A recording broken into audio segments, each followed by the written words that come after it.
Dr. James, I really appreciate you, taking a few moments here this morning to chat and just learn more about you and your practice. I'm really excited to do this because now you and I have met a couple times, and I've really got to know a little bit more about your personality and how you practice. And I think that's really important when patients are looking for potential providers. And so why don't you tell us a little bit about you, your background, and kind of how you got started with your practice?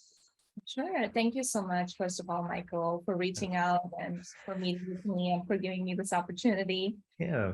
I'm really excited to continue working with you because we have so much synergy in just the way we think. So I'm Dr. Marylin James. I'm an osteopathic physician. I'm a family medicine doctor. I take care of kids all the way from ages 4 to adults through the geriatric population. So I did my residency training in Chicago, and before that did medical school in Iowa. And I'm originally from Chicago, but my husband and his family are in Florida, which brought me down to Florida. Yep. So we were originally in South Florida first, and I started my practice in family medicine out of residency in Naples in a private practice there. And then COVID hit, and I was looking for another job opportunity, and that brought me up to North Florida, Jacksonville. And I was working for Baptist for a year, and I just saw myself in a different kind of setting, a smaller, more different family medicine setting where I can practice without any bounds and any boundaries. Longer patient appointments where I can accommodate people, see them the same day, and just do like pure good medicine for my heart the way I felt it was supposed to be done. And I kind of call it old school medicine because when the older generation recalls their family medicine doctor, they talk about the intimate connection and relationship they had, how they not just knew their doctor, but the doctor knew them and their family and everybody by name. And that's that kind of feel that I wanted to bring back. So that was the inspiration to starting Haven Family Health. I was working on opening my practice last year, and we had a soft opening in April and had our grand opening in May, and it's been going great. Well, that's awesome to hear. And I think your story resonates with me because I was in the insurance-based model in the past as well. And when you're in that model, you're kind of tied down to what they say, and you are more focused on volume rather than value. And so we're seeing more and more really good providers like yourself switch more towards the value model where they can get to know you and your family and don't have these constraints of metrics and time and all of these other things that we have to keep in mind when we're in a bigger healthcare system. And so I can really appreciate that. And I think that's what people are looking for. And I know I've done some past interviews with the direct primary care models as well. And that's the model that you're in. But can you remind us again what that model is all about? Yeah. So direct primary care is basically what it sounds like. If you have direct access to your primary care doctor, and that's so hard to find these days. It's like you said, we're just in the corporate world so much more focused on volume. And the doctors, and I've been there, right? The doctors are just so busy to even fully look at what's going on with the patients who are sitting in front of them. Average office appointments are 7 minutes long, versus in a direct primary care setting, average office appointments are 30 minutes long minimum. Yeah. And I spend usually 60 minutes minimum on new patient appointments, and follow-ups are anywhere between 20 to 45 minutes. It is a beautiful place where the doctor and the patients are both happy because they are given that luxury of time, because the direct primary care doctors keep their patient panel size smaller. Yeah. Almost like, like in Baptist, if you have to have 2,000 patients, like we're talking direct primary care doctors having anywhere between 200 to 500 patients at most, depending on the staff that they have. And many DPC practices, that's what we call it, direct primary care practices, DPC, they may just be the doctor and one staff. It could be the medical assistant. And in my case right now, I have an amazing administrative assistant, me, and then my mother-in-law, who is the nurse. So it really gives it that like cozy family-like feel, and always get back to patients the same day. And so different world than what corporate Yeah. clinic has been. Yeah, and I got that feel right when I walked in your clinic about the family atmosphere. I could definitely feel that when I walked in. Absolutely. And then I like that you mentioned the balance between your life as well as like a happy provider, a happy patient. And so you're not stretched beyond what you're capable of because you have full control of that. And so you have all the autonomy that you can ask for. And as being a provider, that's really, really what you want. And then you just really went on to create your own system to do that. And so that's amazing. The direct primary care model is growing. And I know a lot of people are finding a benefit from it, but we just got to get the word out there, right? Not a lot of people know about it. Correct. That's true. Yeah. In fact, it is kind of surprising for them when they hear what I get to directly access my doctor. They actually get back to me the same day. Yeah. They put me in the same day. I don't have to just wait for days or go to the urgent care. It's hard. And the biggest Yeah. roadblock is insurance. People are just so fixated that, oh, I have insurance, and so I have to use my insurance. But they don't realize that using insurance is actually racking up their bill. Like the other day, there was somebody who contacted us and they were like, hey, can I get in to see Dr. James today? Because I think I may have a UTI that's gone up to my kidneys. And we were like, go ahead, get the registration done. But she didn't want to do that done because who wants to do the registration papers when they're so sick? And that is why I tell people, like, hey, try to get this done early, right? So that you're not waiting till you're sick. But then guess what ended up happening? She ended up going to the emergency room because her own primary care doctor couldn't get her in. So this is what I'm trying to prevent. I'm trying to get people in while they're healthy so we can establish a great relationship. I can get to know them. And if they're sick, we can still triage and treat the same day to keep them out of urgent care and ER, which even if they have insurance, it's going to cost them a lot of money. Yeah.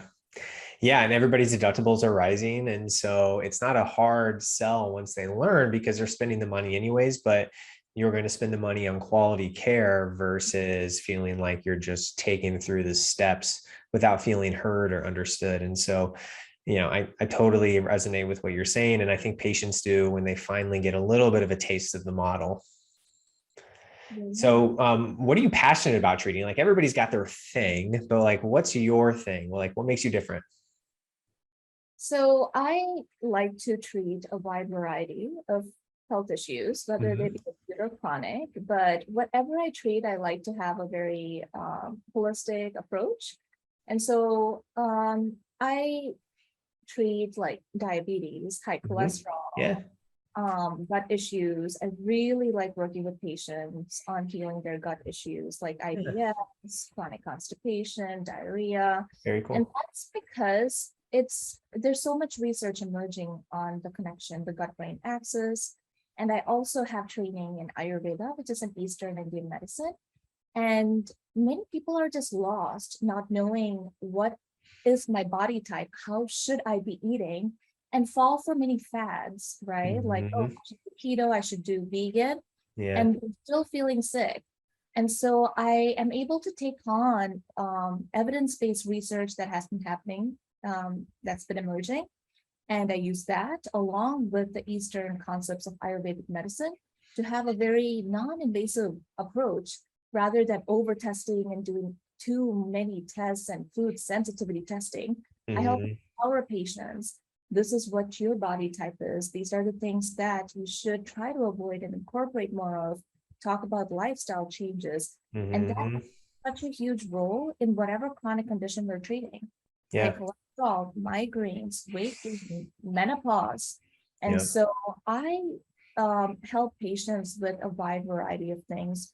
And one reason why I went into family medicine is because I get that variety.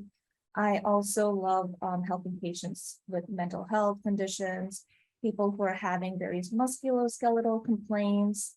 So I use osteopathic manual therapy when necessary, or even in conditions like where people have recurrent sinus infections. I try to use manual therapy to help improve lymphatic drainage and their parasympathetic tone. And it's just that kind of like holistic approach towards everything, whether it be chronic or acute when it is appropriate. Yeah, that's amazing. I think one of the biggest challenges to these chronic conditions such as diabetes like you look at the best evidence for that, and it's a healthy dose of diet and exercise. And you can't have these people making lifestyle changes from a 7-minute appointment. Like it's nearly impossible. Like, and so, people like yourself and myself, and when they're stepping in and like making those changes and dedicating the amount of time that's necessary is really important. And what I really love about you is, not only do you have the time to sit down and talk with them to learn about their thoughts, feelings, and their body, but then you're not afraid to get your hands dirty and use some of that training that you've had and you've spent so much time and money on, and really learn their body and provide more of that therapeutic alliance of, okay, now we know your body, we know what's best for you, and let's map out that plan together to get you there. And you've created that environment. So kudos to you. That's awesome. That's really good to hear. Thank you. Yeah, when I visit with my patients, the first appointment or the second appointment, they could either do virtual for the first or not, right? But whenever I get my hands on my patients, I always make a point to do a full head to toe exam. Mm. And I start looking at them in an osteopathic way as well, so that I can start into the restrictions, how they're breathing, and start connecting their chronic concerns, acute concerns, and things that they may not have even made connections about. Yeah. And so one thing that I often find is just women having like pelvic floor issues, for example, or urinary issues, who are not breathing like the proper way, in a diaphragmatic way, shallow breathing, and we see a lot of this, and they also have anxiety and insomnia. And so when I listen to my patients, I use both hands. I don't just have one hand on them. I'm kind of like placing my hand on their spine, their lower back, their belly, and just seeing fascial restrictions here. Are they not breathing in a way that can enhance things and kind of unwind any constraints going on? So yeah, it's just beautiful to be able to have the time and the space to do something like that because I didn't have before. Yeah, that's awesome. Yeah, and I can appreciate the hands-on approach as well. And people, don't really they know their body very well. And I say no one knows your body better than you. But when you have people like yourself and myself, we can fill in those gaps and make those connections that maybe you haven't been able to make before, that haven't made sense, that's led you to unnecessary Googling and like all this other stuff, when you just need someone to take the time to take a look at your body. And that's you and your practice. And that's awesome. Thank you. Yeah. And it can prevent a lot of overtesting, right? Because Yeah, our absolutely. goal is to drive healthcare costs down. Like this is not just about me. It's not just about Yeah. you, the patients we're seeing. I feel like, we have had this conversation before. We are trying to be community conscious. We're trying to be conscious about the whole healthcare expenditure. US has one of the most expensive healthcare systems. And even though, we're trying to get the word out there and our patient panel is just growing, we are contributing so much by being proactive and using that holistic approach to place our hands on the patient while they think something could be arthritis in their thumb, could actually be tenosynovitis or any tendon injury or tendon irritation. And we could just do manual therapy and teach them a couple of exercises and ergonomically how they can become more efficient so that they keep perpetrating the problem.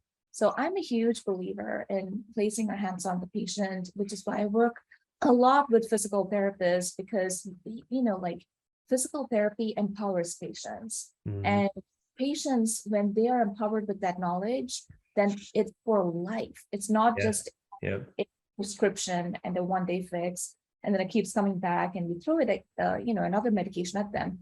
Empowering people with the knowledge is what I'm out to do and you're out to do. And very empowering for us too. Yeah. It is very rewarding. And when you get people on board, it can change their life and they can see the benefit of it. And what you're saying absolutely makes sense. We've got to reduce these healthcare costs. Like people know that the reason why their premiums are going up and everybody's deductibles are going up, because there are organizations that are driven by making decisions for more expensive testing, and why not do a physical exam where we can just get a picture of it, but actually that picture could do harm to the patient because you're not having the explanation that matches their body. And so, yeah, you're speaking my language. I mean, this is, what the healthcare system needs. And I think you're noticing more and more people wanting to go more towards our models because they're tired of the testing. They're tired of just feeling like they're not heard. And if, why go and wait in the lobby when they can just do some simple Googling to hear that what they're going to hear anyways. Right. Mhm. And so, Yeah. and unfortunately, what we find on Google sometimes is driven by ads and money spent rather than evidence. And so we're just kind of matching what the patient needs and the client needs, but also what the evidence is showing. Right. Exactly. Yeah, that's amazing. So we've learned a little bit about your practice, how you get your hands on patients, and how you really spend that quality time with them. How do people get a hold of you? What's the best way? Well, they can get a hold of me through various methods. They can go to my website. It's havenfamilyhealth.com. Right? And up there's a green button on the top that they can't miss, and it will say free meet and greet. And so Oh, they can yeah. schedule a free virtual meet and greet with me. If they would like to learn more about me and my practice, I highly encourage that so that I can just make sure that everything is answered and they get to know me before any Mhm. decision is made to join the practice.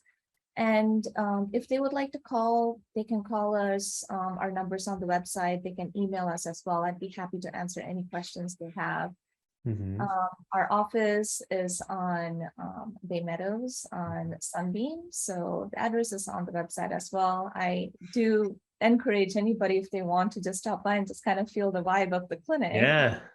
Because it's more of like one patient described it as, well, I just feel like I'm in a cozy home Yeah. and to feel like completely wanted and non-intimidating, relaxing atmosphere. Hmm. Yeah, I had that same feeling. And then you also have an Instagram account, right? I do. Oh, that's right. Yeah. Yeah. The holistic DO. Yep. Yeah. I think, yeah, just having those avenues of people to get your snapshot of your personality without, having any type of what they feel may be pressure, right? And so they want to learn you a little bit, learn how you treat things, and then kind of go from there. And I think that's the best way too. Like we want to have conversations with people who are genuinely interested. And so I think those are just really good avenues for them to meet you and your practice. And you've got family involved, and we're just all really excited to see you grow, and all of us kind of making this community a better, healthier place with better outcomes and less healthcare costs. Yep, I agree. It's just been such a pleasure getting to Uh, meet you and grow in this family of like-minded people. And I'm excited, to network mhm, with similar-minded people like us so that we can attract that community of patients who want to take care of themselves and mhm, who want to just be more conscious about their health, mhm. be in a space that is healing, which is why I called my practice. Like I thought about what should I name my practice, and I came up with the name like Haven because I wanted to be a healing space that is very different from what the traditional space has been. Yeah, yeah. Do no harm, right? That's what we start off doing. So, well, perfect. I really appreciate you taking the time to chat and learn more about your practice. I'm excited to see, you making patients better and really filling that gap that our healthcare system needs. And I know that you're going to continue to grow, and we'll continue just working together and make sure that these patients are getting the care they deserve. I agree. I'm excited to continue working with you as well. Yeah, perfect. So, Well, I appreciate that. It was very kind of you, and we'll be in touch. yeah, definitely. Yeah. Take care.